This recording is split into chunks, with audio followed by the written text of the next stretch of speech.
Okay, we're gonna do a Chazara review of Siman Tuf Reish Pei. Very short Siman that we did, but I think that this large paragraph really summarizes it very nicely. That I spent time typing up, even though we only had 2 sessions on the Siman. Torah writes that on Shabbos night,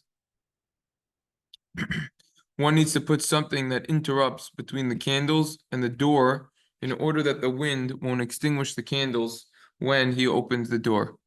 According to Rav Meir of Rottenburg, one is allowed to place a menorah on the back of the door. So we have two distinct halachas. One is that the nair is going to be placed actually in front of the door. So you open your house door and then it's in front.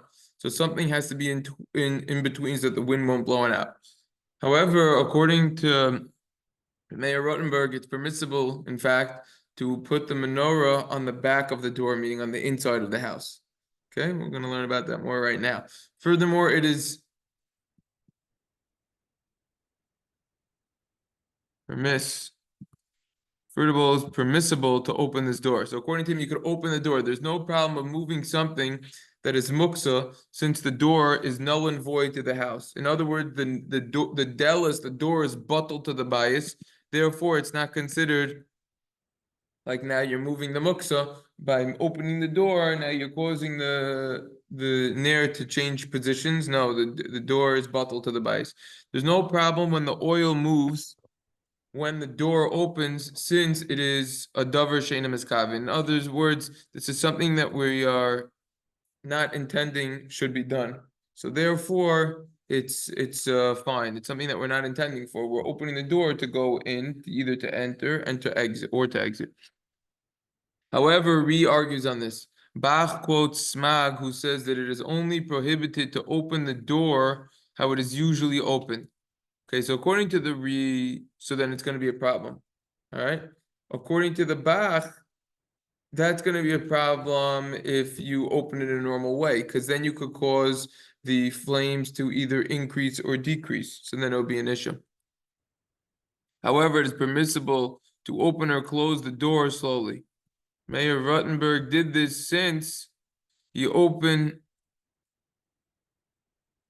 the door slowly.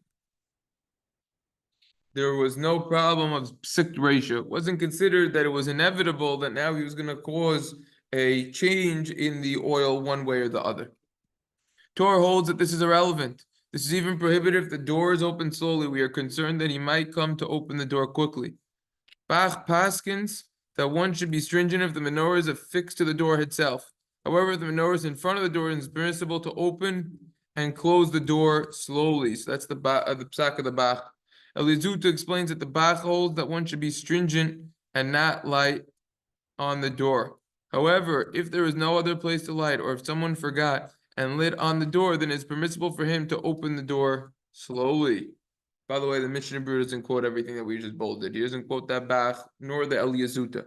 So that's an important leniency. Number one, the Bach coming on to, it's more of a problem if it's affixed to the actual door. However, if it is in front of the door and it's open slowly, it will be okay.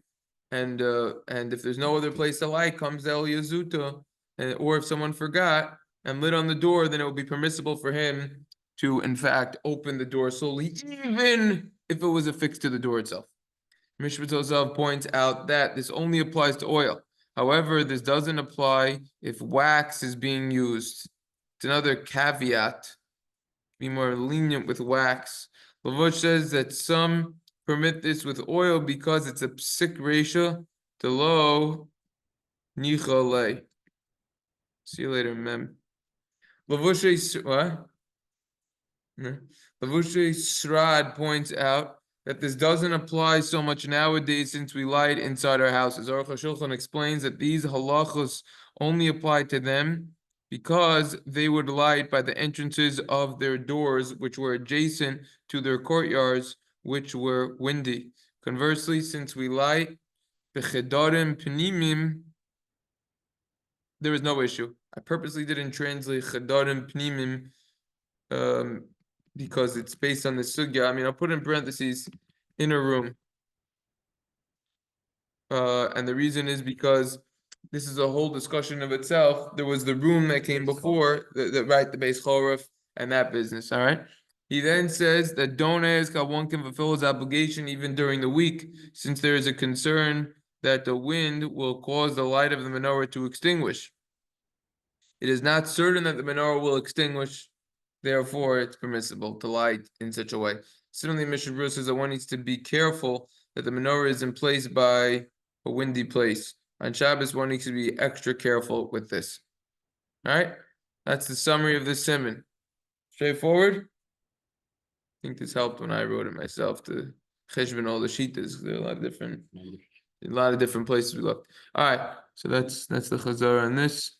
Now we're Yotze on that. All right, how do I end this thing?